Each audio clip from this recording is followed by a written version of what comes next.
we need to wait a couple of more minutes because I don't know if you're familiar or not.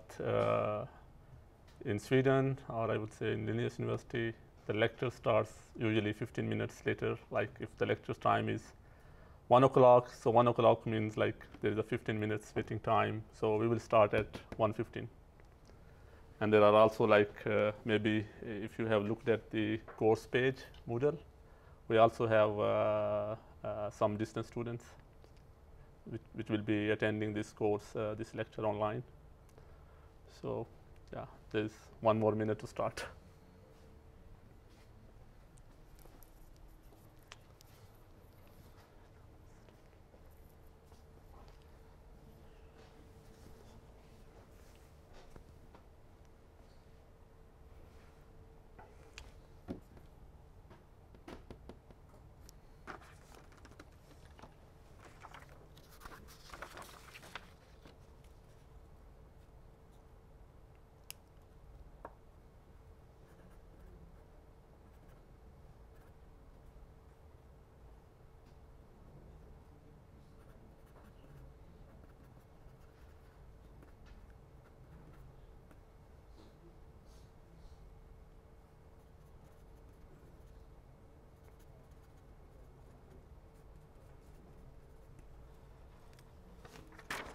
Meanwhile, just circulating this paper, so you should just write your name and the university email ID. Otherwise, if you don't have university email ID, you can just put your personal number or date of birth on it.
Okay, guys, I think it's time to start now.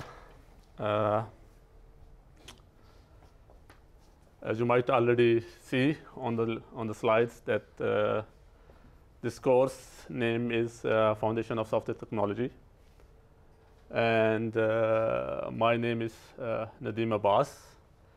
And you can find me in my office in case of later on if you have any questions or if you want to contact me. Or you can also send an email to me. The email address is given. And also, other than this, for this course, I don't know if you have already visited the Moodle page, the course page, which we will be using for this course. How many of you have already visited the Moodle page? Okay, that's good. And for others, I mean, I also encourage that you should keep on looking on the Moodle page, because that's where we will be putting all the news and everything.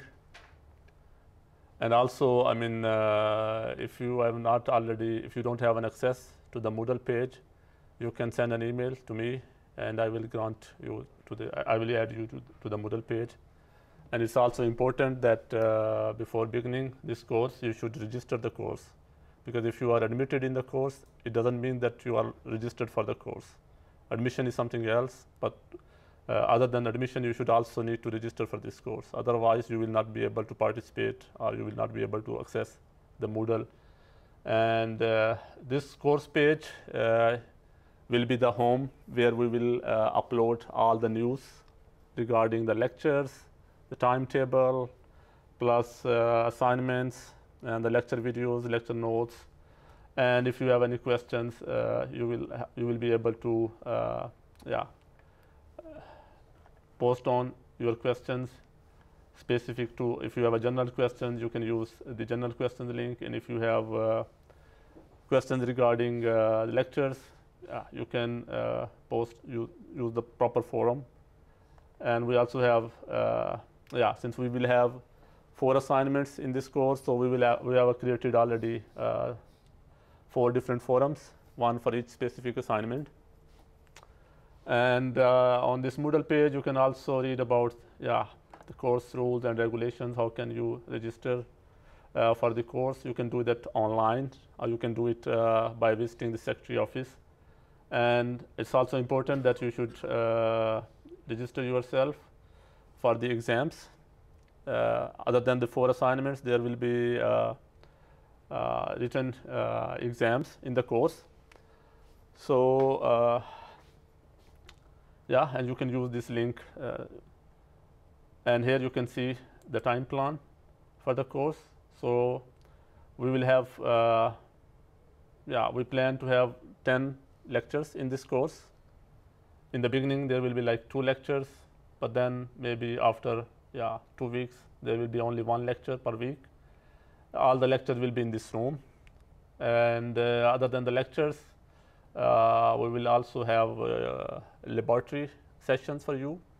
If you have a problem with the assignments, or if you have a question regarding the practical work, these laboratory lessons, they will be handled by a teaching assistant, Maria Ulen. She's a PhD student here.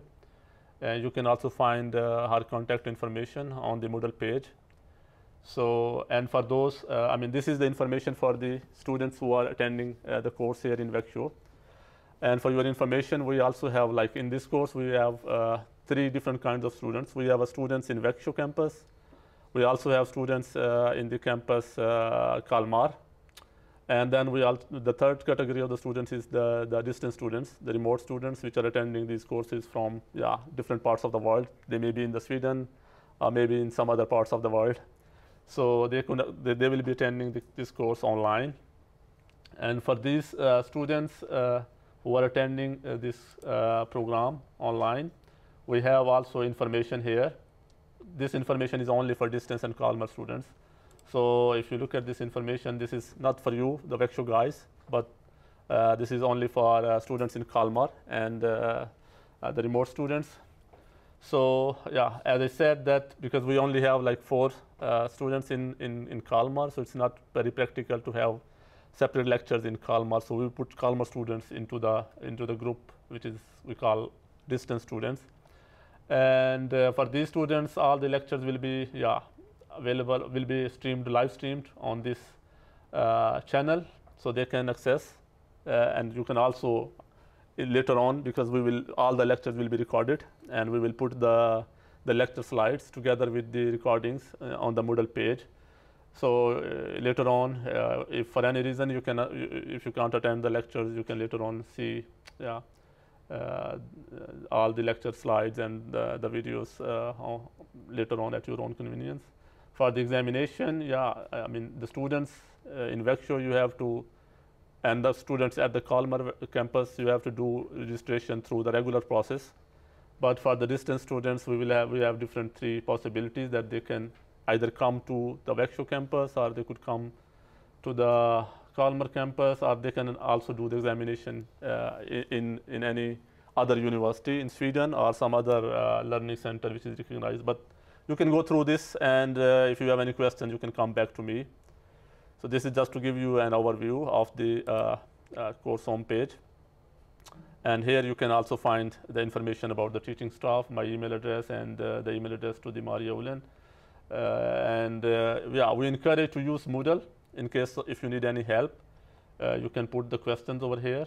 For example, just to show you, there was like one question. I don't know if you have heard about, read this like one of the students in this course, he asked about the science course literature, what will be the literature we will be using in this course. So basically, you can find the answer over here, but I can tell you that we will not follow any specific book in this course. So in principle, you can use any latest Java book after maybe Java 5 or 6. So that cover the course contents. So that will be okay. And yeah, that's some introduction about the Moodle.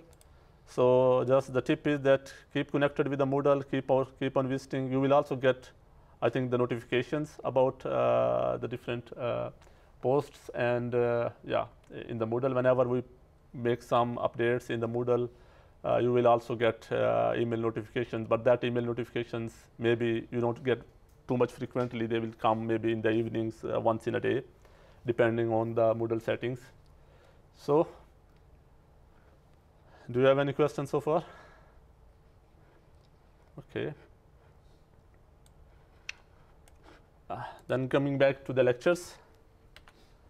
In today's lecture, that's the things that we are going to discuss today. In today's lectures, I will provide you, first of all, the overview of the whole course. What are the course contents? What are the objectives? And then, yeah, there will be some introduction about the Java programming. And I can tell you that this course is not a beginner's level course for Java programming. It's rather a fast track to give you an introduction about Java. So if you, I suppose that most of you have already have an experience with the Java or some other programming language. If you have been working with any other programming language, let's say C++, C#, Python or whatever, so this should not be a problem for you. But if you have not familiar with any programming language, then it might be a problem for you, because we will not go step by step. So how many of you have already had experience with any programming language? So almost everyone. That's good. Then I can say you that if you are already familiar with the Java or any other programming language, this course will not be that difficult for you guys. Because this course, the objective of this course, as the name says, Foundation of Software Technology. So it's like this course has been designed in a way that could provide you some basic foundations and the concepts that we usually teach in this university to our bachelor students to get them prepared for the master program. But since in this master program, we have students from different backgrounds, from different universities, from even different countries. So, and we, from our experience, we found out that students have a different skill set and different knowledge. Some are very good in Java and other data structures, algorithms, and the things that we usually work with in the coming courses. But some of the students, they need some more, kind of like review of that knowledge. So this course provides you basically kind of a refresh of those information that is needed. So we'll talk about these things later on in this lecture.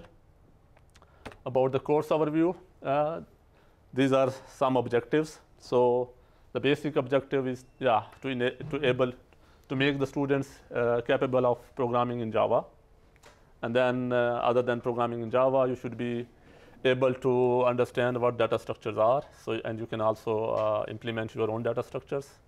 We will come about what the data structures are in the coming lectures. And then we will also, there will be one lecture about software testing, because that's, we believe that testing is an important part of software development.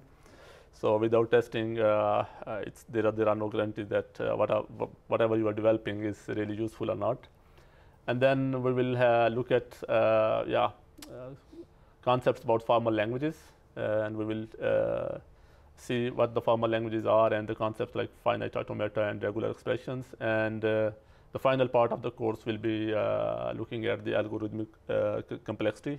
So algorithms are the mechanism to solve problems, and there could be different algorithms to solve a problem, and we will look. This algorithmic complexity concepts will give you understanding that how can you evaluate different algorithms and select the algorithms which are best for your scenario.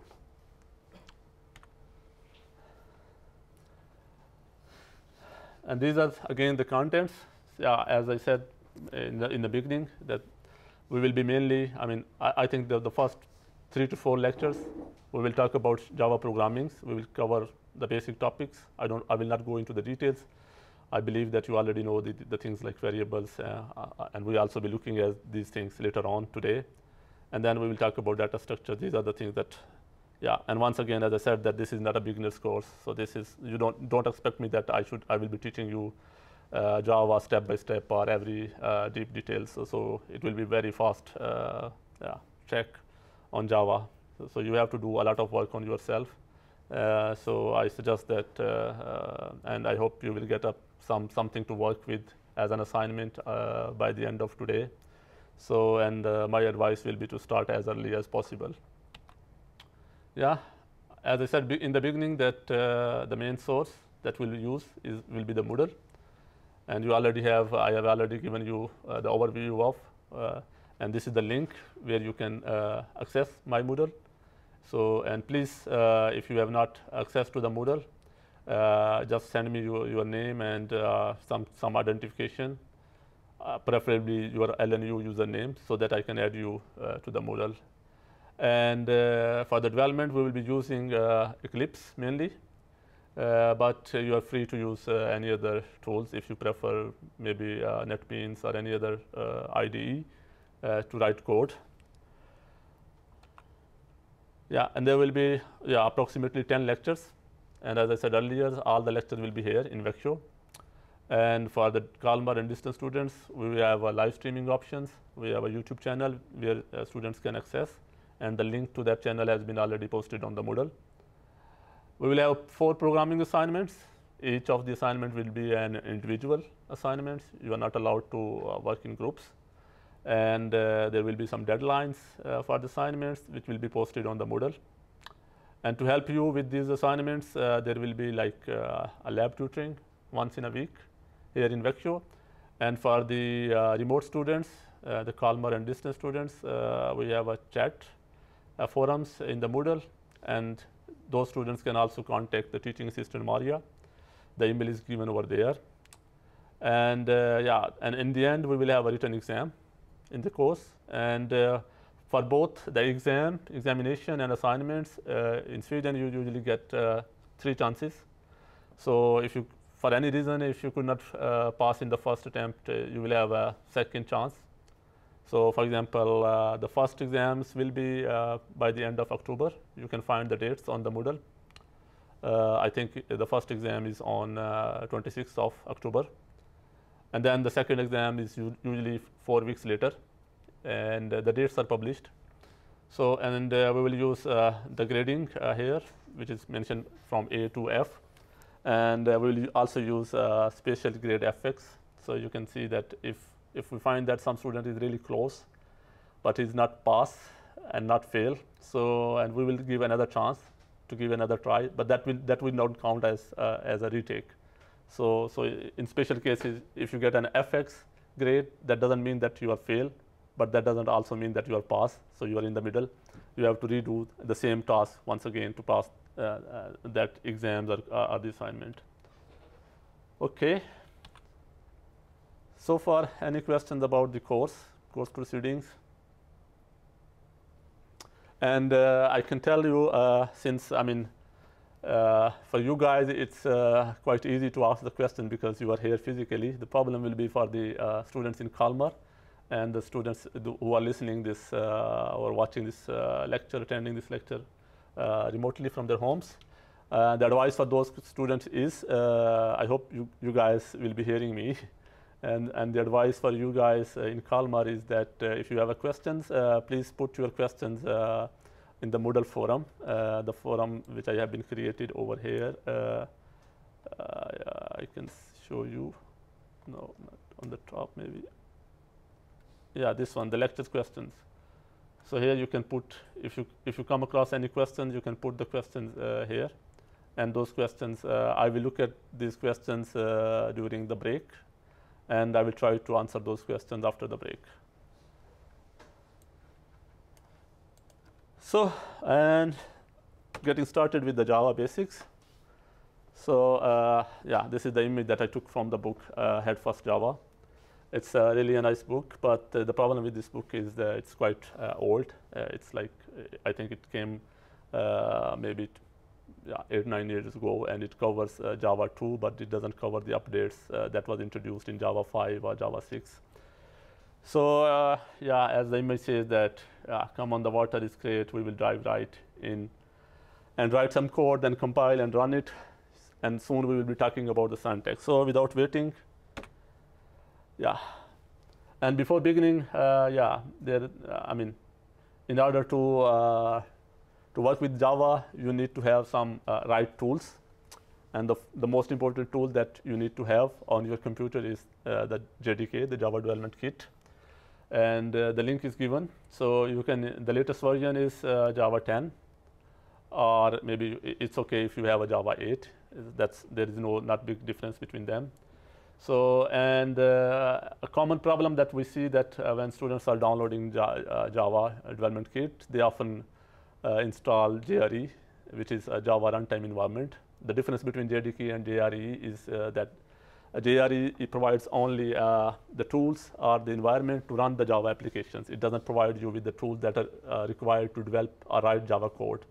So you don't need to install JRE, but you should install JDK. And the JRE is already a part of JDK. So if you install JDK, you will also get the JRE. So you need to download JDK. And then, yeah, if you prefer to work with Eclipse, you can find the latest version of Eclipse on this link. And both these softwares should be installed in the university lab, so there should be no problem. Okay, so what we do in Java? Can someone help me to answer this? How does we work with Java? Anyone? Yep. You basically write code. Yeah. That is compiled into a binary file. Yep. That can be run inside the virtual machine on pretty much any computer. Yeah. So yeah, there are 3 steps, I would say. And the first step, definitely you need to write a source code. I mean, you need to write instructions for your program, whatever you want to do with your programs. If you want to print, if you want to maybe find maximum of 4 or 5 different numbers, or if you want to find a factorial, depending on your requirements. So at first you need to write the instructions, and those instructions should be written according to the Java specifications, the Java program. And the important thing is you can write your Java code in any plain file. The only thing is that when you save your file, you should save it with the extension .java. Otherwise, the Java compiler will not recognize it. And once you have written your program, so for example here, you have your program. The next step is you need to, because the program you have written is, because Java is a high-level language, programming language, and as you know that computer doesn't understand, computer only understands the binary 0-1 forms. So we need to translate or transform this code into something which is understandable by a computer. And for this, we need a compiler, which is a special program for every language that takes the source code and compile into some format that is understandable by the computer. So in this case, yeah, we use Java C, Java compiler. And what does the Java compiler do? It takes the source code and transform your source code or Java program into bytecode. Bytecode is a special form of a code, which is not a binary code. It's kind of like an intermediate code, which is understandable by a computer. And if you have for example, if you have a file with the name of myprogram.java, so when you compile it, you get another file which is myprogram.class. You can see the file extension is .class, and this .class is the file extension for your bytecode files. And the bytecode is basically a code which can be understood by Java virtual machine. What is Java virtual machine? It's kind of a virtual computer So it's like a software provided by the Java. The idea of this virtual machine is to enable your programs to run on different platforms. Because before Java, if you have, for example, in the C, if you have written a C program for Windows or Unix, you cannot run it on another platform. So you have to recompile it on another compiler. But the Java provides you a write once, run anywhere facility. So if you have a program here, these are just the program instructions. So you take the compiler, and the Java provides you different JVMs for every platform. So you don't need to worry about that. So you will have, if you're using, for example, the Mac or the Apple computer, so you use the standard Java compiler, and then Java will provide you the JVM for that platform. So that's how Java works. So that's simple as it is. And here we have, the first Java program. Yeah, could you recognize this, guys? What does this program do? Can you just explain what are the statements here? Yeah. Sorry. Printouts hello world. Yeah. So there are so many lines, but actually the output is only hello world on the statement. So there are, different parts in these lines. Can someone explain the different parts? For example, what is on the top after hello.java with the lines with the stars? What does we call it this in Java? Comments. Yeah.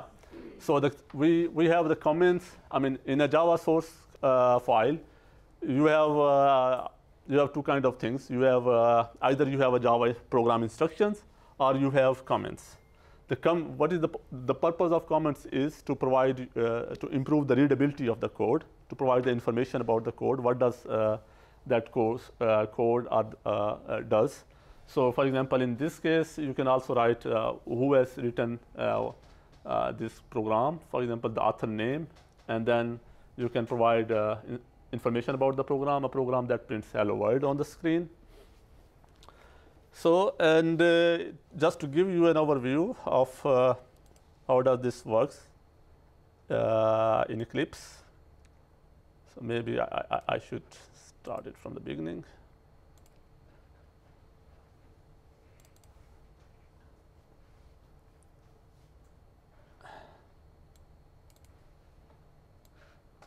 Yeah, so if you're using the Eclipse, when you try to launch or execute the Eclipse, maybe it can ask you about the workspace. So here it says that select a directory as a workspace. So workspace is basically, you can understand it like an area or a folder where you want to put your all Java files or Java project files. So I already have these locations. So, and if you tick this box, use this as a default and don't ask again. So every time it means that your Eclipse will be using this as a workspace. So you can choose any folder on your local computer as your home for work in the Java.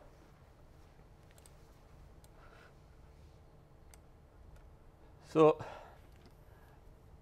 here, this is the Eclipse. I will not go into the details. I will just give you some overview.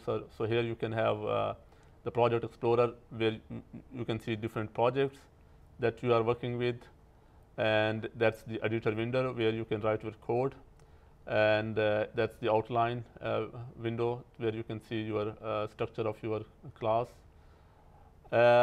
If you want to create a new project, so File, New. And here you can put the project name.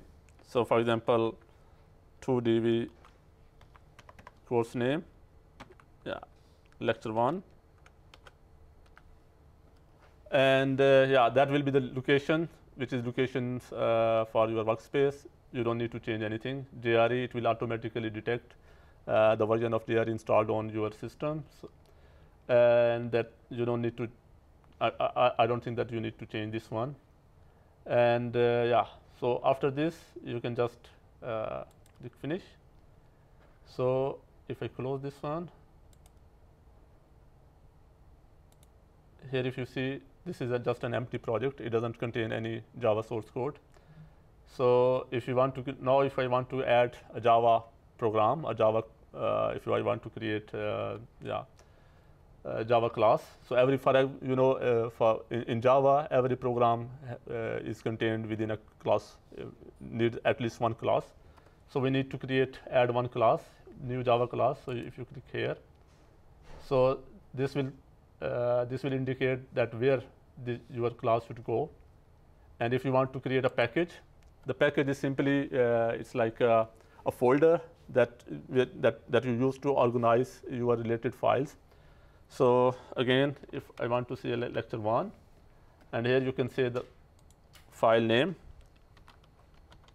hello world, or whatever you want to name it. And normally the file, we will talk about the modifiers. So normally the class is public. We will talk about it later. And every class in Java is a subclass of superclass object. So that's already defined over here.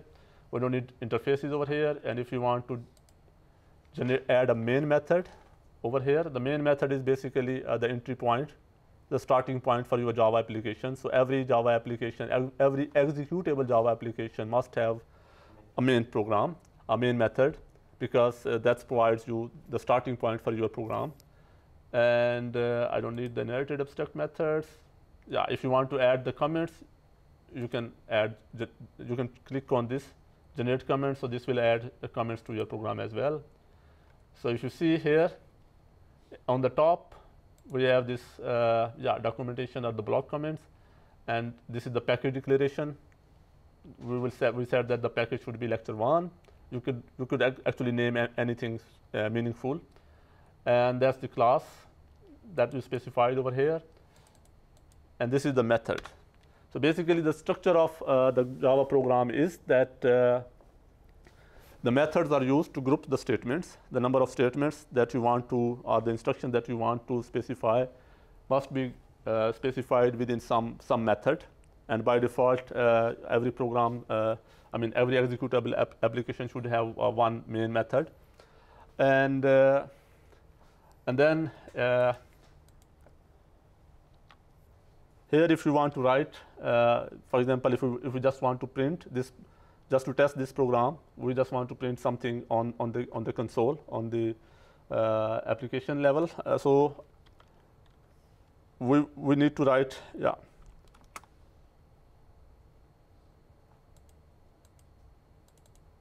system.out.println. I will talk about this, what this system.out.println is. You can just consider it that it is something to print. So, and within this, basically system is a Java library class, and it provides you, it has a field out, which is the print stream, the field of class print stream. And println is a method which prints whatever you provide the arguments within the brackets on the screen. So, and if you want to print some string, hello to DV600, so you just write it and save it. It's already saved, and then if you want to run this, so here you have a run button. So,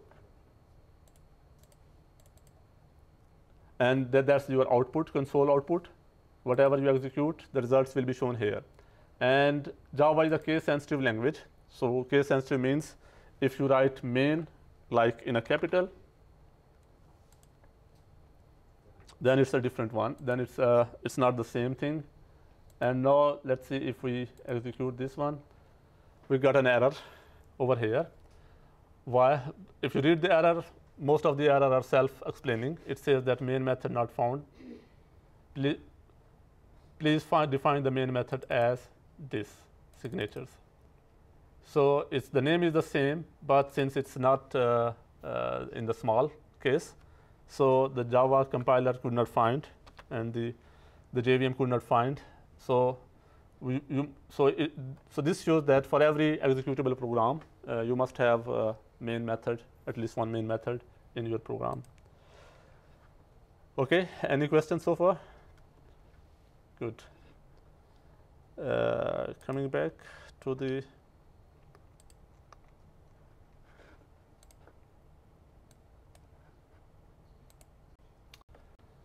so I think we already have looked at this. So I will just go ahead. This is just explanation of what this Java program do. So yeah, I already told you that you need to say with the java.java. So for example, if you have a class with the name X could be anything. Yeah. So for example, math or factorial. So the file should be saved in the name x.java. And yeah, and in this case, the class that we looked here, it belongs to the package lecture1. So, and then we have a public static void main. Yeah, and you can consider this main method as comparable to function in some other languages. For example, in C or C++, to group the statements, we define functions which are similar to the methods over here. And the main method, as I said earlier, is starting point of a Java program. And yeah, and these curly brackets, yeah, if you go to the Java block here, each different blocks have, I mean, these brackets over here, they indicate the block for different different entities in your program. So, for example, this is the class declaration, the starting for the class, and same we have for the main method. And whenever you open some braces, so you must need to close. Just mark that here is the end of that part of the code. So this is just self-explanatory. There is nothing complicated. So I just move on. And this is the process how your Java program is compiled and executed. Other than Eclipse or some other IDE, you can also compile and execute your Java programs from command line. For the command lines, you need to use the command JavaC, and then you provide the name of your Java file. And you must make sure that your hello.java should be in your the directory that is at your home directory, which is at your prompt over there. And then to execute that file, you need the Java command and then hello, just the name of the file. You don't need to specify the file extension when you are running the program.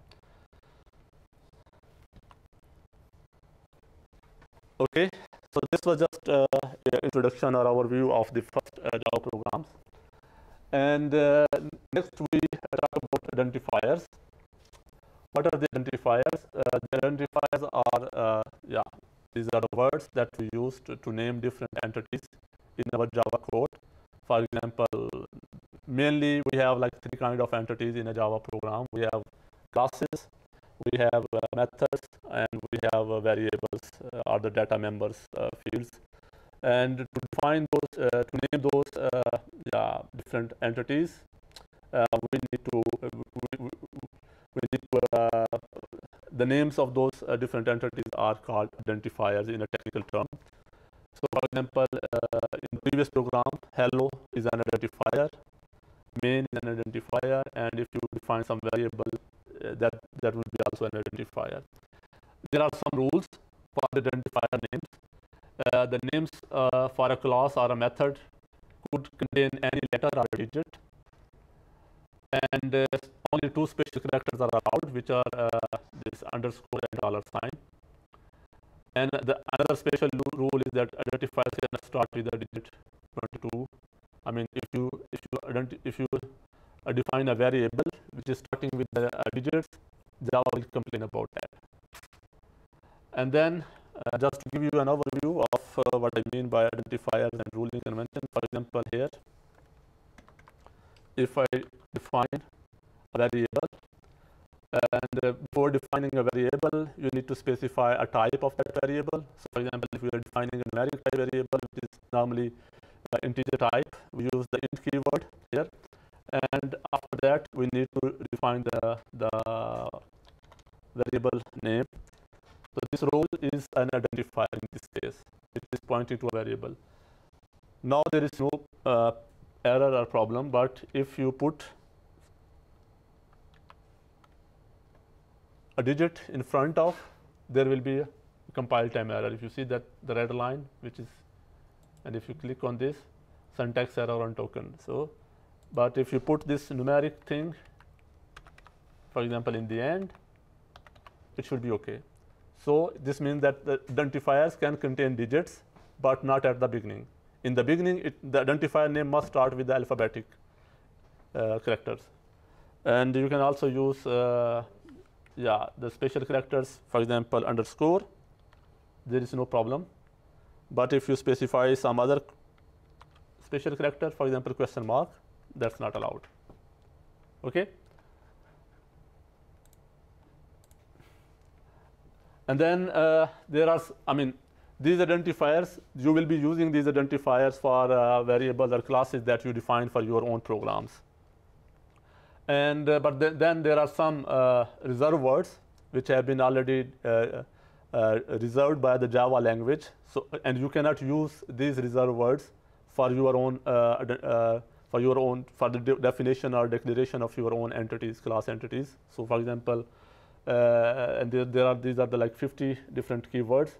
So you cannot name the class as abstract or Boolean. So none of these special words, none of these words can be used as an identifier. So you must make sure that you should use other words. And then there is a small difference between if you go to this this thing here, we have this.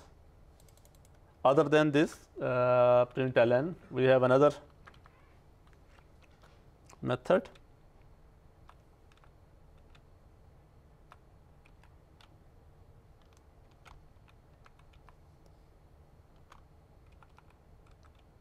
which is called, where are you? Oh, okay.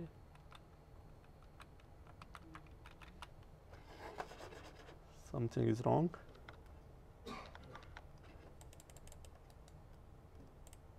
No. Quite strange.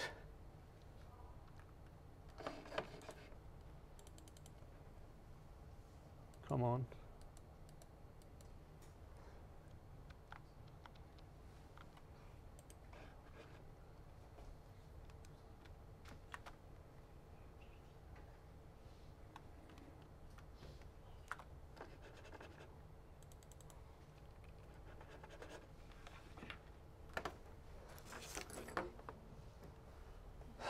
Anyway, until this works, I will just go to the manual option. So we have this system.out.println.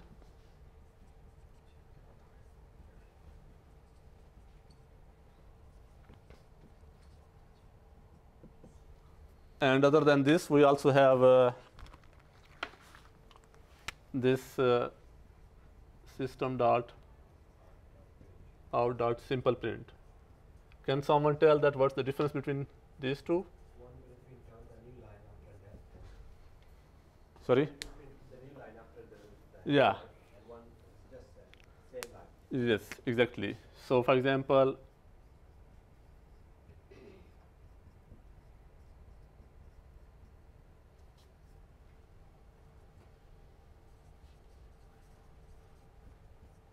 the difference between println and simple print is that after when this statement is executed, the next, if for example, if this is our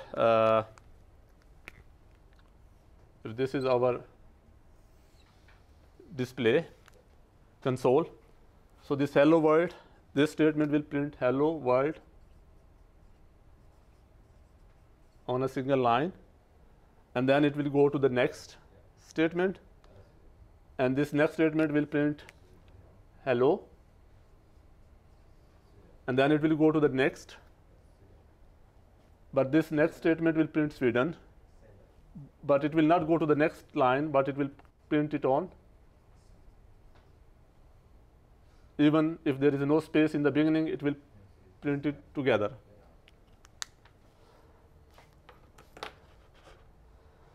But this guy is still not in a working mode.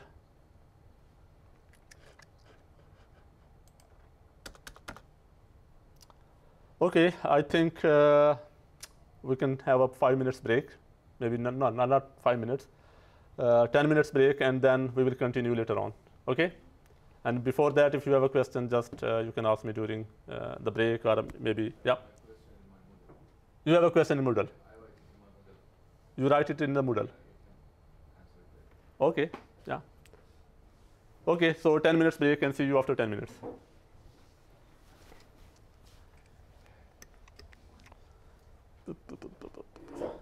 Yep. Yes. There is a trip for the IKEA on Friday.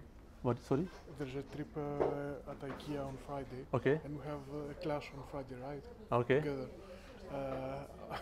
I'm going to go because I don't have a fully furnished house. So I Okay. have to get some things. I already completed the bachelor's course like 6 months ago, so Okay. I'm pretty fresh. I just want you Okay. to know. Yeah. Just It should not be a problem if you could just. yeah, there Yeah. are well Yeah. things. Yeah.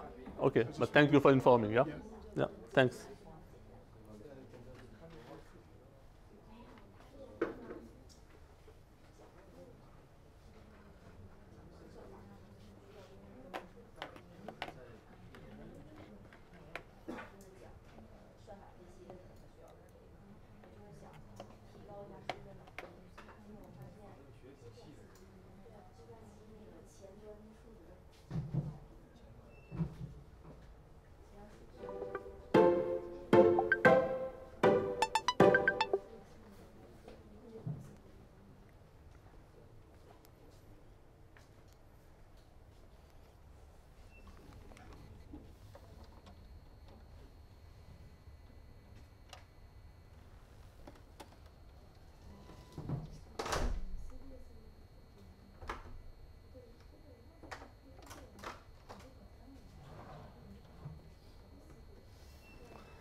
Yep.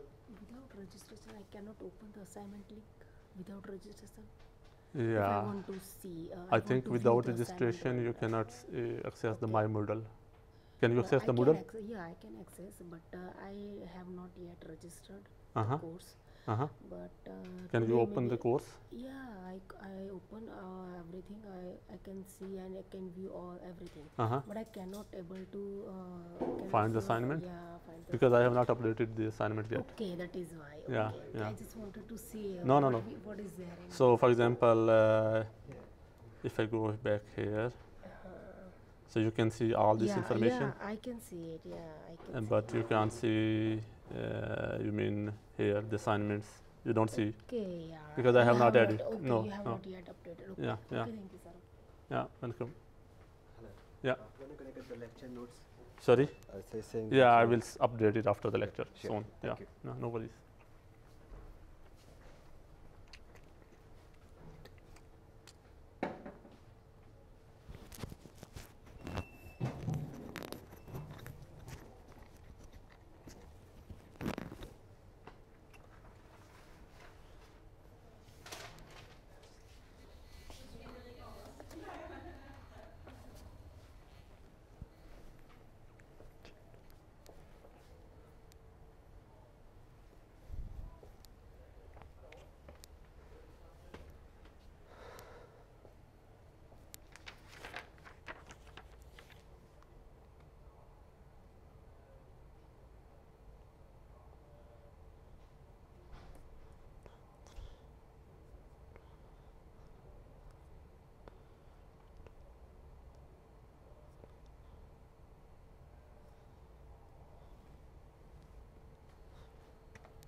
Yep. Yeah. Yes. Here, this guy has posted this question. Yeah. Yeah. Okay. Yeah. So. And I said the Okay. answer. So you have answered. This means is Sorry. that you have answered. If you open this question, Yeah. if you go open it, you will see the answer later. If you go down, Okay. so here you will find the answer. Okay. Okay. Okay. So whenever there is a I question, I can see everything. yeah, you can see everything. Okay. Yeah, you can see Others' everything. questions and Yeah, your answers. yeah.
Was it your question about the Eclipse ID or right?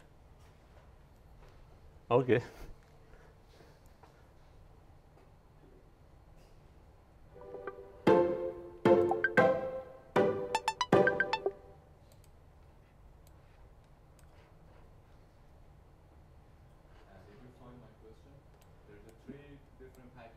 Yeah, you can. I mean, if you find the package for Java developers, I have already answered your question there. Yeah, exactly. So the Java developers, the package will be enough. Eclipse IDE for Java developers.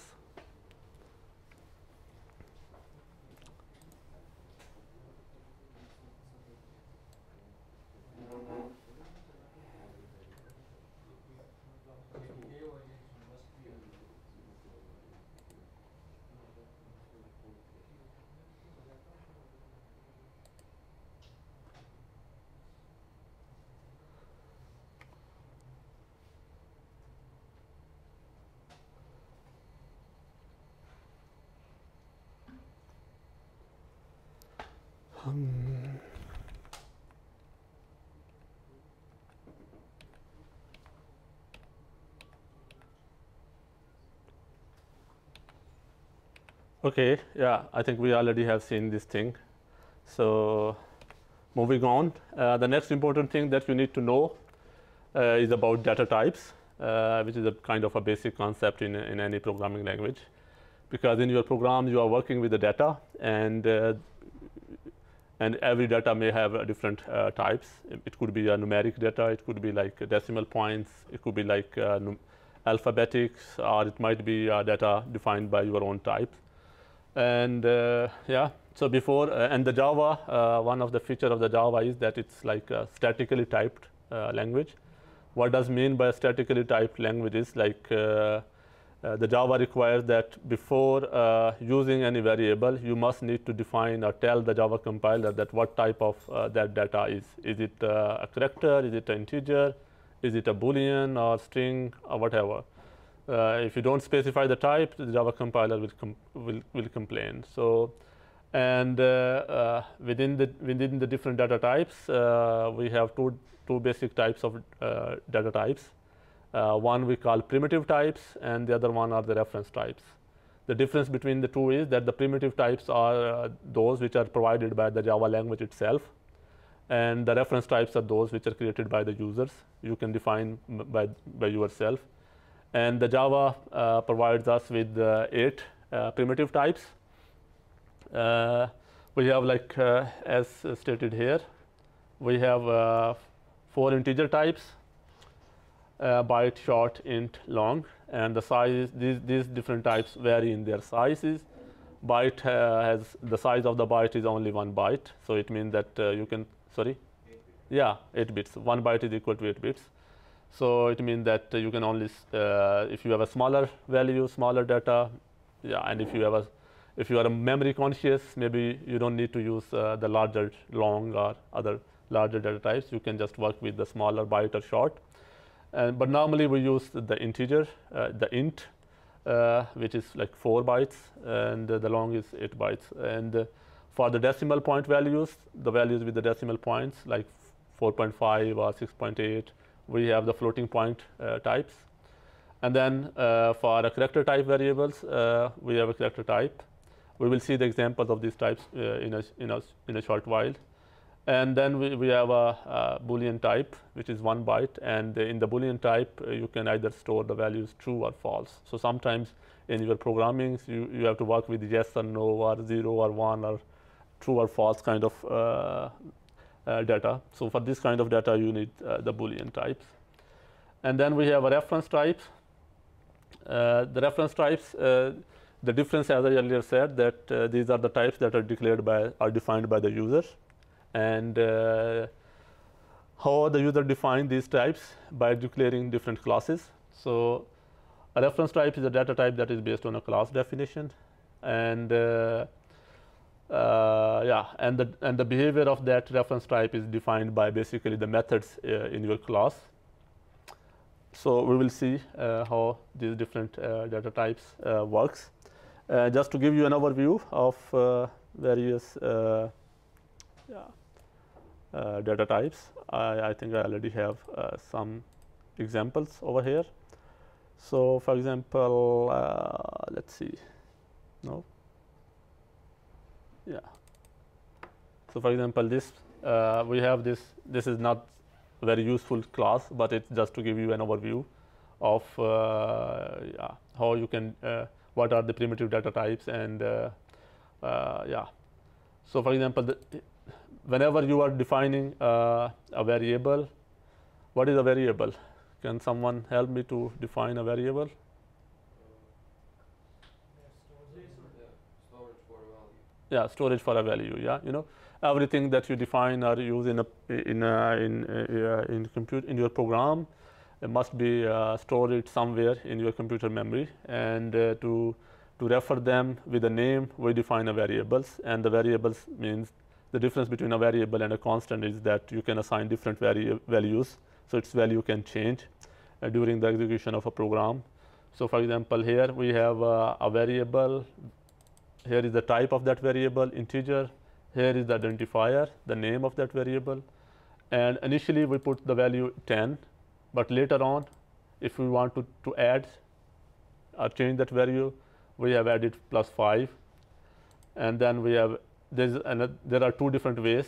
I mean, this is the arithmetic operator we use. And we can also use the compound assignment operator, plus is equal to 5. Both of these do the same job.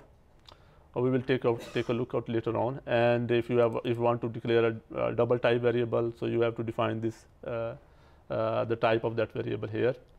And if we look at this slides, so a variable is the basic unit of storage in a Java program. So whenever you want to define a data, you want to work with the data, you need to define the variables that can store that data. The syntax for a variable declaration is that at first you need to specify the type. If it's integer, if it's a Boolean, if it's a string, or some other reference type. So the first thing that comes is the type of that variable. Next thing is the identifier. The value is optional, you can skip it. Anything that is in these square brackets is an optional thing. So for example, here we have integer, and that's the type, and the age is the identifier, but we have not assigned any value. We have only declared a variable which is of type integer, but we have not assigned any value to that variable. And then on the contrast, we can also initialize a value. When we declare a variable, we can also set some value over there. There are different styles to declare variables. So you can also have like more than one variables defined in a single statement or in a single line.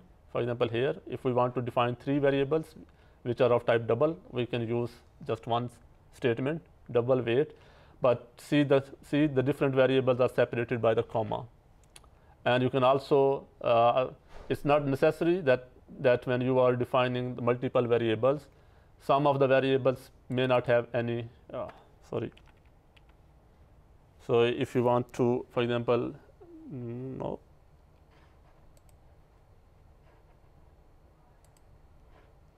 Yep.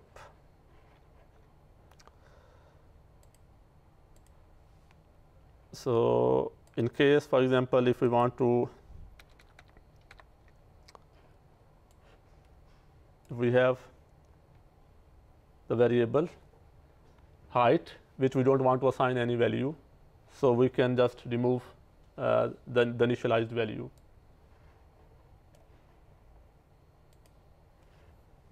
So now if you see that weight has an initial value, length has an initial value, but height doesn't have initial value. And by default, if you don't define specify a value, Java by default assigns a 0 value to numeric type data. But that applies only to the instance variables. If you have a local variables, then you cannot use a local variable. Local variable is a variable that is defined within a method. We have like global or instance variables which are defined outside any method within the class. And then we have another category of variables which we call local or method variables. So if you are using a method variable, then you must have to initialize the value. But if you are not using a method variable, you are using an instance variable or a class variable, then you can you can skip the initialization part. The Java will by default specify the default value. So there and if you see for the character type variables here, we put the character values within single quotes. And here is some mistake. Can you point some mistake here? Double. What? Is equal to 2 times. Yeah. 2 times is equal to. Character is a type of variable. Okay. It's not assignment operator. There is no identifier. You know, when I say that, if you read the syntax here, for every variable declaration you need a type, and you need also identifier. Here we have a type, we have identifier, but here we only have type, we don't have an identifier. So you must need to specify an identifier. Okay?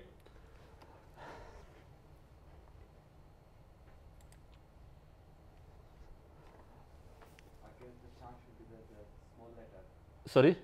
Yeah, that should be small letter, yeah. That's also true.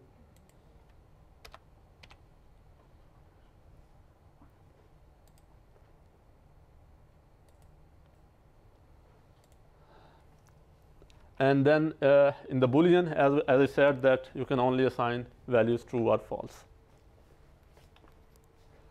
Then we have a concept in Java which we call type conversions. Sometimes if you are working with multiple types, and then as we said that if you have in one statement or in one operation, you have a variable of type integer, and you also have a variable of type let's say double.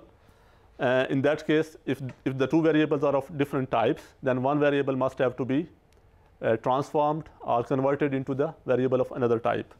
So this is called type conversion. And by default, the Java rule is that the smaller data types are automatically converted into the larger data types. What I mean by smaller data types here, if you see this green line over here, so we have all, and this type conversion can happen only within a compatible data types. You cannot convert a string into a numeric value. You can only convert numeric values to another numeric or value. So numeric value could be integer value, or it could be a decimal point value, float or double. So if you have a byte will be automatically converted into short. And if you have a short with integer, so which value will be converted? Short will be converted into integer. So this is the order from left to right. And yeah, so that's and this kind of conversion we call it automatic or implicit type conversion. But sometimes if there is a requirement that you want to convert, yeah, in the opposite direction. So if you have a double value and you want to convert double to a float, or a float to a long, or a long to integer, then you have to make this explicitly. And how can you do that? Yeah. You see here, if you have a double which has a value 323.142, and you want to convert this value, you want to store this value into an integer type of a variable, int I. So you have to assign d, but then within the small brackets, you have to specify the type to which you want to convert.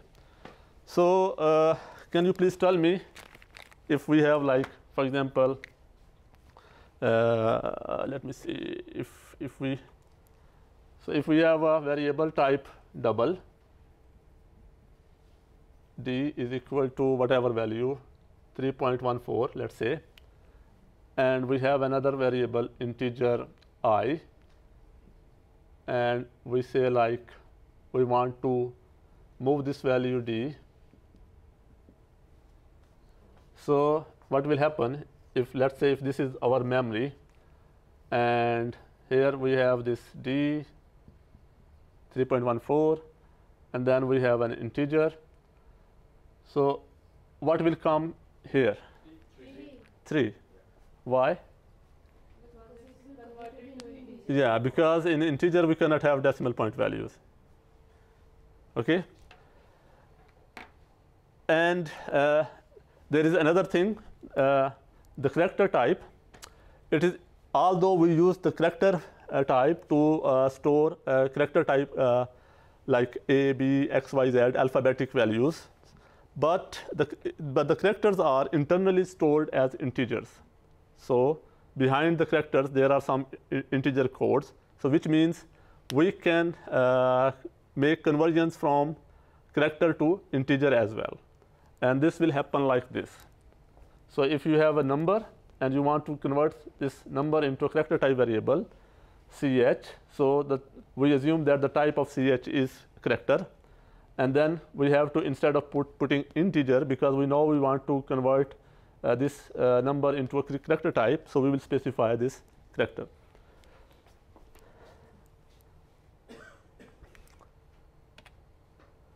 Moving next, another important thing is the operators. As the name, I think you all are familiar with the operators. These are just the basic concepts. So in order to perform any operations, you need some operators. So for example, to add two values, to multiply, or to divide, we have the arithmetic operators. We use commonly in the mathematics or the statistics. And then we also have in Java, other than this arithmetic operators, sometimes we want to compare the values, which value is greater, which value is less, whether the values are equal or not. And then we also have logical operators. So for example, if we want to perform an operation which have some conditions, like if today is the sun and the temperature is less than 20, I will go outside. So this kind of conditions, for this kind of conditions, we have this logical operator as well. And in Java, we basically have these four kind of operators: arithmetic operators, plus, minus, multiplication, and division. And this one is modulus operator, which is used to find out the remainder. If you divide two numbers, and if you want to find what is the remainder, if the division is not equally divided, so you use this percentage sign. Normally we call it a percent sign, but in terms of Java, it's called modulus operator. And sometimes the Java also have this increment decrement operator. What does they do? Can someone explain? What does the increment and decrement operator do in Java? Yes? They increase the value by 1. Yeah. So for example, if you have integer I is equal to, let's say, 5, and if we want to increase the value of this I by 1, what will be the simple way? Yeah, I mean, no, that's like an increment operator. I mean, the simple way will be like maybe, Yeah, I plus 1. I plus 1, yes, exactly. But if you use the increment operator, yeah, this will do the same. And if we want to minus, we can use decrement. And in these increment operators, even we have two different kinds of increment and decrement operators. Do you know what are the two different types of increment and decrement operators? Plus I. Sorry? We can write plus I. Minus I. Yeah. So if the increment operators comes after the variable, we call it a post increment. And if it comes before, we call it prefix. Can someone tell me the difference between prefix and postfix? Yep. If you're good. So, yeah, sorry. Yeah. Position of the operators. If the operators appears before the letter, Mm-hmm. it will be prefix, Mm-hmm. and if they appear after the letter, it will be postfix. Okay, yeah, that's true. But in terms of effect, is there any difference in terms of effect? Yeah, if it is a while loop, Yeah. the prefix added at the end of the while loop, or the postfix after the first added, and then Hmm? check the. Would you like to add something? It's not the same if you're using that specific variable for checking something. Mm-hmm. Doing it as a prefix means that you first increment the value and then check it. Yeah. You first check it and then increase. Exactly. Other than the position, the basic difference is the postfix will not increment immediately. On this statement, it will remain the value same, but on the next statement, it will have been incremented. But if you use the prefix, it will be immediately incremented or decremented. So that's the basic difference. Okay. And then we have this compound assignment operators, which we already have covered. So instead of writing I is equal to I plus 1, you can also write, if I can remove this one, yeah.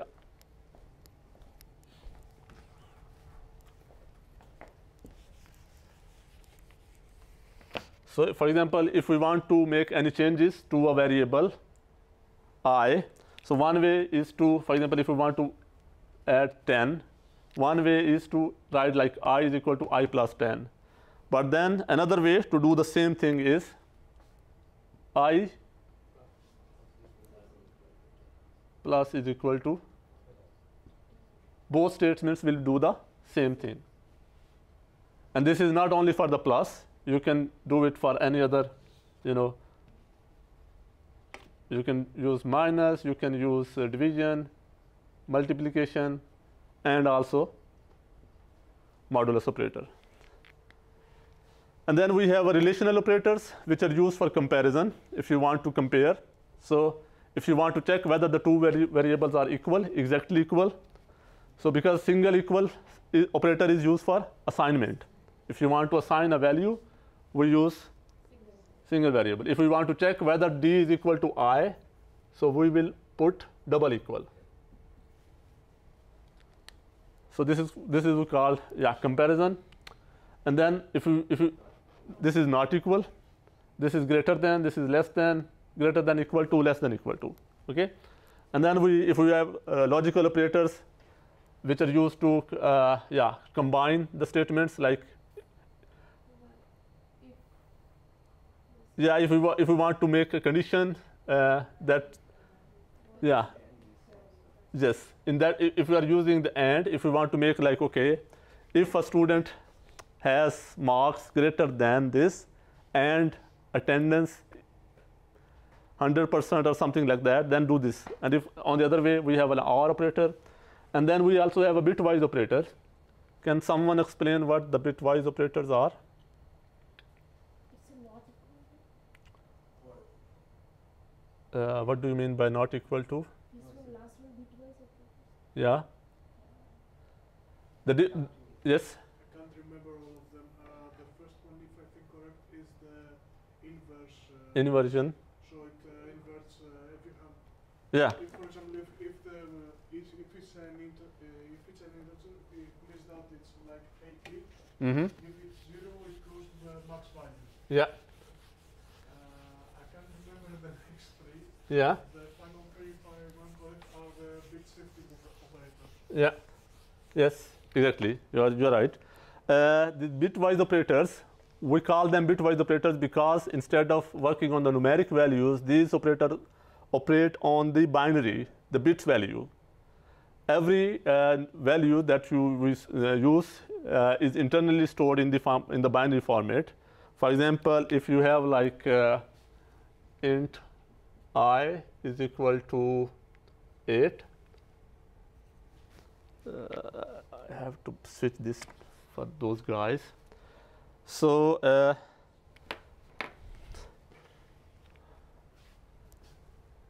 can you tell me that how this will be specified internally? If it's like a byte, if I change, because byte means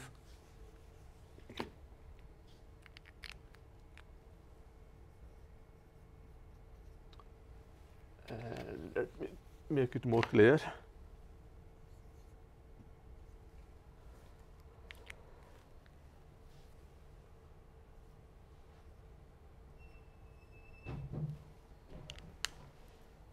In the binary format, this will be stored like this. And these bitwise operators, they operate on the bit values. So if you have this inversion, complement operator or inversion operator, what does it do? If you say like, yeah, byte B is equal to I, it will change 0 into 1s and 1s into 0. So internally it will become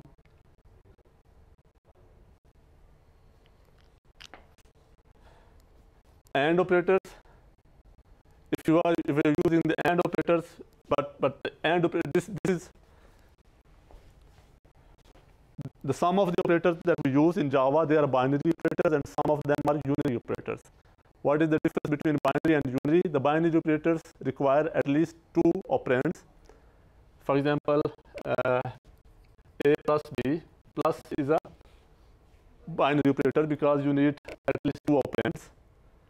But if you talk about A plus plus, it only needs 1, so it's a unary.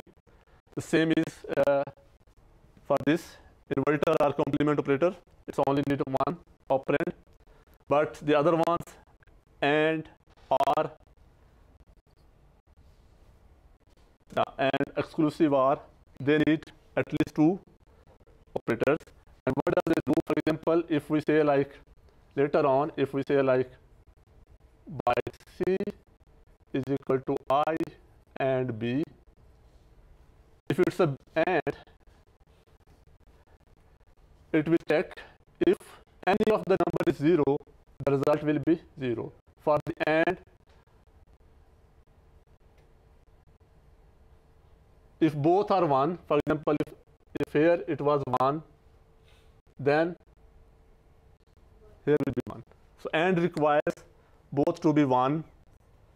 And if it's like a Boolean, this one, because we also have logical operators, the logical operators AND requires if both values are true, then it will return a true. And on the opposite side, if we have bitwise OR, which is represented with a pipe sign, in that case, if both are 1, the result will be 1. Even if 1 is 1, the result will be 1.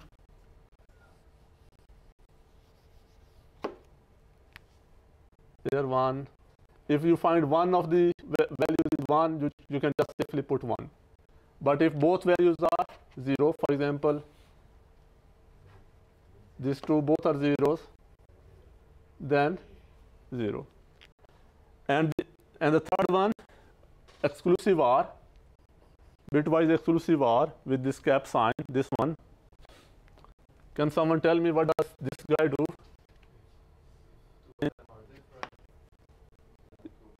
Yeah, if two of them are different, It has to be or to be. yeah, if two of them are same, the result is 0. So 1, 1, 0. But here they are different, 1, 1, different, 1, 1, 1. Here they are same, the result will be same. Okay? And then we have a right shift and left shift. So, and then we also have a signed right shift. These operators, they are very rarely used. And the difference, and how does they do?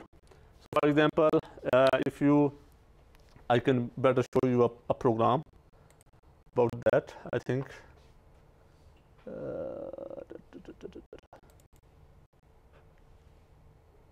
Yeah. So for example, here we have integer x, which is equal to 8.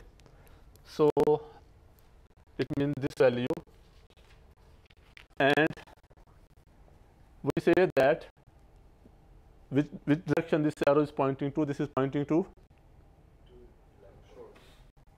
sorry, which direction it is pointing, right or left? Left. Okay, so which means that we want to shift this variable to the two positions to the right, to the left. So if it's written like this, we will move this two position to the left. So this value will be lost. But you know, for a byte, we need 8 bits. So, and to replace these values, on the right side, we will introduce 2 new values. Now, can you find out what value is this in decimal? Yes. Because this is like 0, this is 2, this is 4, this is 8, this is for 16, and this is for 32. Okay? In another sense, we can say that this left shift operator, sorry, if you shift it once, it means that you are multiplying it with 1 time with 2. If you are shifting it with 2 times, you are multiplying it 2 times with 2. So we have a value 8. 1 time we multiply with 2, we got a 16. Another time we multiply with 2, we got a 32. And if we do it on the otherwise, it will be dividing instead of multiplication.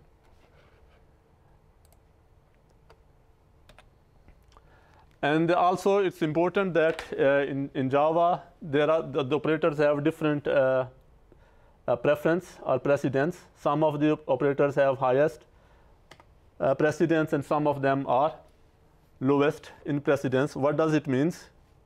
Can someone explain what does it mean by the operator's precedence? Anyone?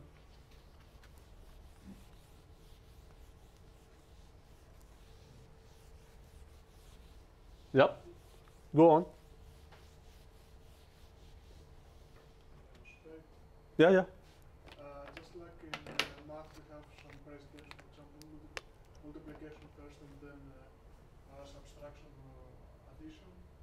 So Yeah. we have high precedence in Yeah. addition. So if we have this statement, what will be the output? 10. No, sorry, 6. 6. Why 6? Because first 2 multiply 2. Yeah. Then add. Because multiplication has a highest precedence. It means like kind of you can say priority. So which one will be executed first? But if I put it like this, then because the parentheses are the highest precedence, so first it will be like addition, and then it will be, okay? So this statement tells you the operators on the top, they have a highest precedence, and the operators on the bottom, they have a lowest precedence. If any of these operators come together in a statement or in an expression, so first the operators on the top will be executed, then the operators on the bottom will be executed. The most lowest precedence goes to the assignment operator, and also goes to the compound assignments. If it's like a plus is equal to or simple equal to. And the highest precedence goes to the which one? It's the post increment and post decrement, and then comes the pre-increment and pre-decrement, and the same goes. These are the plus minus which are used to sign values. So for example, sometimes you want to assign integer I is equal to negative value. By default, if you don't specify any sign, by default it's a plus. But if you want to specify a negative value, then you have to specify the sign specifically. Excuse me. Yep. What if we have a 2 plus 2 minus 2? 2 plus? 2 minus 2. You mean like 2 plus 2 minus 2? Yeah. In this case, the one that comes, because both have the same, both are on same level. Then from left to right, you follow left to right principle. So plus 4 minus 2.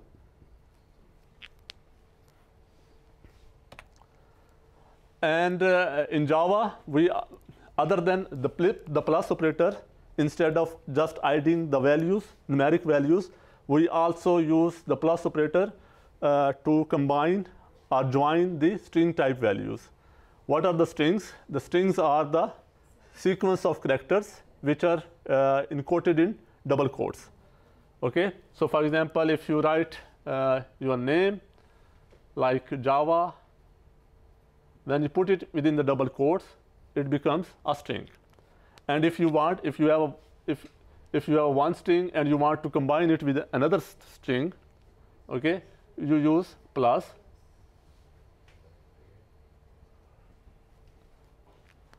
So for example, here it says like, yeah, that's just a definition. A string is a sequence of characters, and the characters could be alphabetic, and it could also be like special characters or digits or white spaces. For example, here, this is also an example of string. In a string, you don't really need to have only the alphabetics. In a string, you can have any characters on your keyboard. And yeah, so for example, here, string plus string, you get a new string. And even if you combine a string with a number, you still get a new string. So for example, here, if you write system.out.println number plus, and then you put numeric value, the output will be in the form of a string. Okay?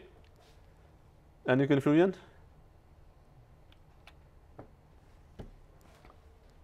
The next, after the variables, the important concept that you will be working with is arrays. Anyone voluntarily? Can someone define what the arrays are? Yep. Array can be defined as a data type that contains multiple elements that can be other variables. Yes. It's like, you know, in the variables, They have to be of the same type. yeah, they have to be same types. So in one variable at a time, we can have only one value. But sometimes in your program, you have to work with the multiple values of same type. For example, a list of students, a list of courses, books, weekdays. So we have not just one value, but we have multiple values which are of the same type, but they have a multiple different instances. So in that, to handle these kind of values, different languages have a special feature which we call arrays. The definition is that array is a collection of values. The condition for those values is that the values should be of the same type. You cannot have an array with values of different types. So and the syntax to define an array is similar to variable definition. At first, you need to define a type, specify the type. For example, integer, string, boolean, character, and then you need to specify this. Square brackets. These square brackets specify that this is an array type variable, and then you specify the identifier, the name of that variable, and this part is again an optional. You can have this part, or you can skip it. For example, here if you see string names, so we have defined names and an array of names, but we don't know what are the values and what is the size of that array. But if you want to specify, if you want to declare, if you know the size of the array, for example, if you want to declare an array for the weekdays, we know that in 1 week we have only 7 days. So then we define int brackets to tell the compiler that this is not a simple variable, this is instead an array, and then identifier. And then we use the new operator. This is a Java operator. We will talk about new when we talk about classes later on, because internally the arrays in Java are treated as an objects, not as primitive types. And then we specify the size. So what will happen now when you say like this, for example, if we have like integer variable, if we simply have integer I is equal to 10 in the memory or the RAM, we will have only one location for this I. But if you say like integer array weekdays,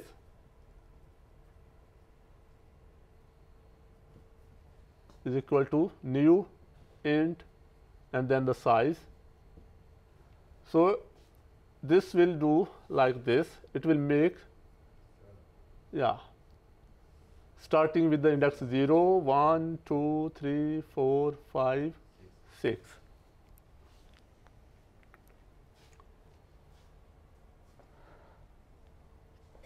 And if you want to put, for example, here, if you do like this, this will create an empty array, and by default the values will be 0. But if you want to specify some specific values, for example, if I want to put here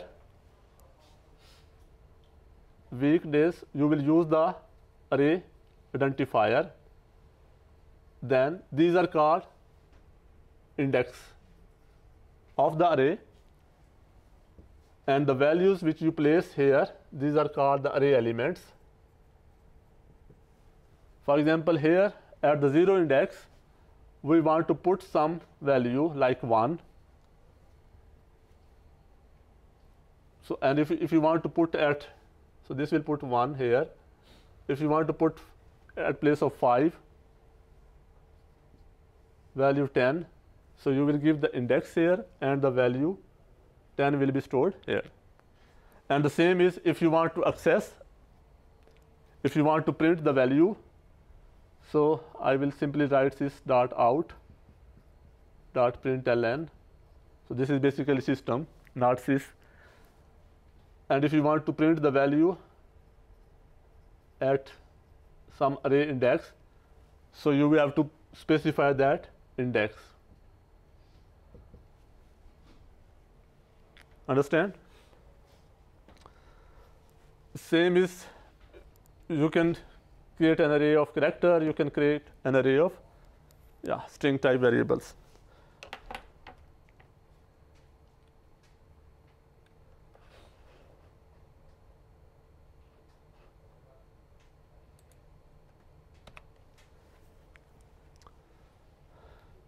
And in array, we have like different types of array. We could have one-dimensional array, and we could also have multi-dimensional arrays. What does means?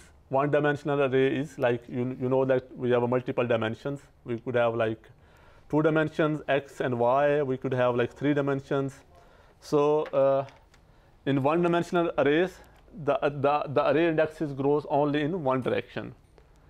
And in 2-dimensional arrays, or multi-dimensional arrays, we will have multiple dimensional. And we can also have, it's like x and y dimensions. And how do you define? By putting more than one. If you want to create 2-dimensional arrays, instead of putting one array or square brackets, you have to put 2 square brackets, and then you have to put the size of each of the dimension. So in this case, dimension 1 is 2 and dimension 2 is 4. And we also call the first dimension is the number of rows and the second dimension is the number of columns. I think if we look at some example, it will be more clear. Yeah.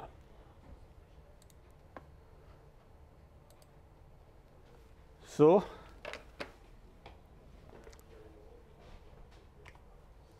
if you look at here, this is just a simple example that we created an integer array with the size 4. This one will have no values right now, but then we have created another array with the names. And the difference between here is that we have not initialized any values. If you want to initialize the values, you can put curly brackets and then put the values inside. Because this is the string, that the type is the string, we can also only put the string type of values. Can you see the difference between these and these two, other than the type? What is the difference between these? String got the value in there, like. Sorry? It got value in there. Jasper, Danny, Nadim. Yeah. The first one, no value. Yeah, other than that, size. Four Here we have specified the size, 4. Here we don't specify the size. The Java will automatically find the number of elements and set the size accordingly. So if you have 3 elements here, the size of this will be 3. If you put 5 values, the size will become 5. Okay?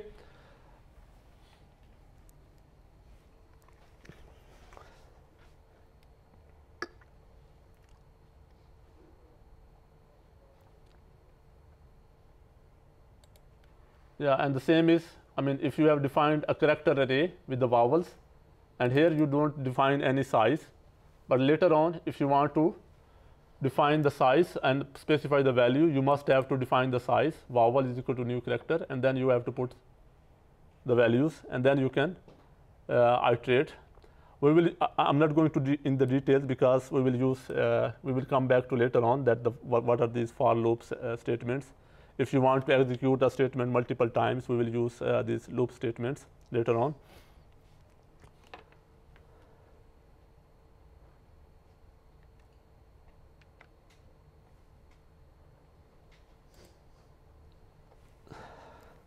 But just to give you an overview of this two-dimensional arrays, here we have defined, so what is the size of this 2 by 4? So it means that it has 2 rows and 4 columns. Total number of elements will be 4 multiplied by 2, 8. And to place the values in this array, one simple way is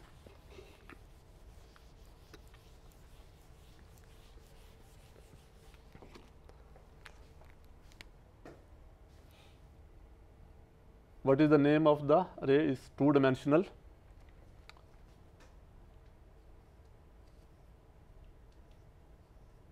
If you want to specify some values here, you will write first the row, 0 row and 0 column, and then some value, for example 5.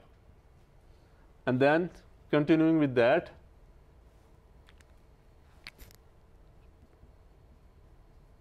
two-dimensional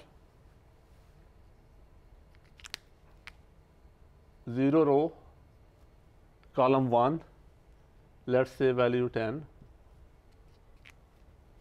and you will continue same like that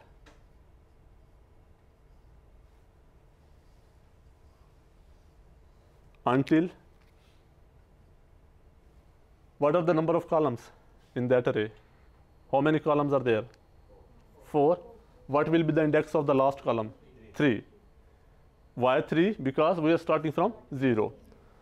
If you put the size instead of 3, if you put here like 5 or 4, even if you put 4, you will get an error, index out of bound exception. So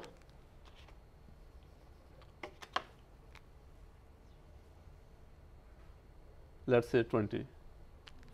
By this, you have assigned values in the first row. The second row is still empty. You can assign the values in the second row by changing the value to 1. I have done this using a for loop, and in the for loop since it's a two-dimensional array, I have used multiple for loops, 2 for loops. The first for loops we will talk about later on this. These for loops are also called iterative statements. These are used to perform the same operation again and again. Since here we are doing the same thing again and again, we are assigning the values, we are writing the same thing again and again. The only thing which is changing is these values. So to save the time, the different programming languages provide you with the iterative statements, statements that are used to do things which have been being repeated over and over again.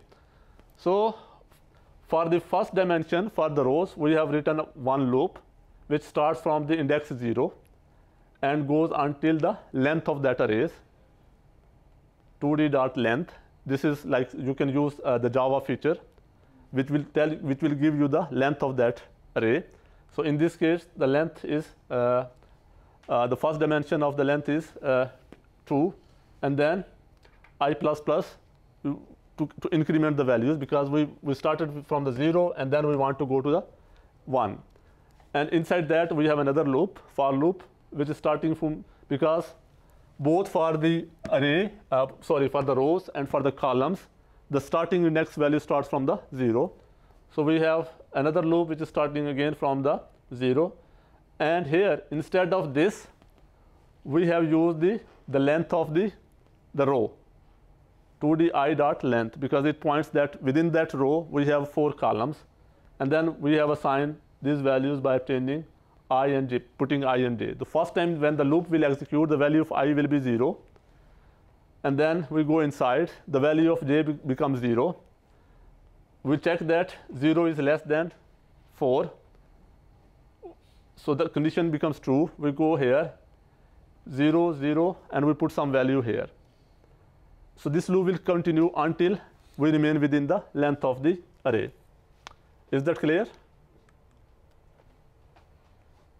You can run this example by writing your own class, but this code should be within some method, ideally in the main method if you are beginning.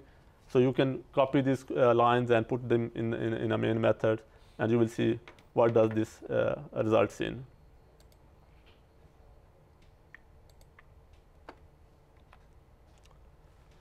Okay, but I think my plan was to go further, but I think we are already, it's already 3 o'clock. So we will talk about control statements later on. Yeah, we have only, I don't want to rush. Yeah, but before closing the lecture, just to give you an idea, what can you start with as a suggested reading? As I said in the beginning, there is no particular course book. You can begin with any latest course book, Java, which covers the basics of the Java. But for today's lecture, if you want to use, you can use Java Complete Reference. I think you can find it in the library as well. And you can read the chapters 3, 4, 5, also chapter 2, just to get an introduction. And I have put some links to the Java tutorials. These are the online links. If you don't find the book, you can just go through these links just to get an introduction. And in the next lecture, I have a plan to start with the object-oriented concepts. But before that, we will talk about the things which are remaining, these control statements. So we will start from the control statements in the next lecture, which is, I think, on Friday, same time, same room. And after covering these control statements, we will continue with the next lecture, which is about objects and classes and the concepts related to the object-oriented programming. Okay, is that clear? So if you have questions, you are welcome. And I will put the lecture slides soon online on the Moodle, so you can find the lecture slides over there. And I will also try to put the recording for today's lecture over there. Plus, you can also expect the first assignment that will be also uploaded today. because we only have like 2 weeks, 2 months, and we have 4 assignments, so we have no time to waste on. And as I said, there will be laboratory, the lab sessions, and I think the first lab session is on Monday next week. So you all are welcome.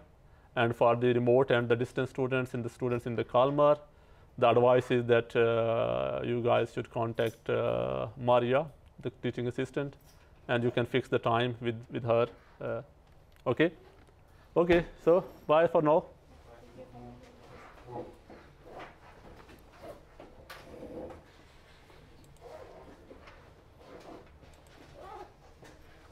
Yep. Nadi? Yes. Sorry, I have been to another introduction, so maybe I missed some important information. Because I saw on my Moodle we have a written examination. Yes. And also we have 3 or 4 assignments. Yes. So the assignment, but I click in assignment 1 is empty. No, I have not updated yet. Okay, So then I see. you will find it today. Okay, so we must pass the assignment and the written exam. Yes. All the Okay. 4 assignments. To pass the course, it's important to pass all the assignments, and yeah. Okay. Yes. And also because I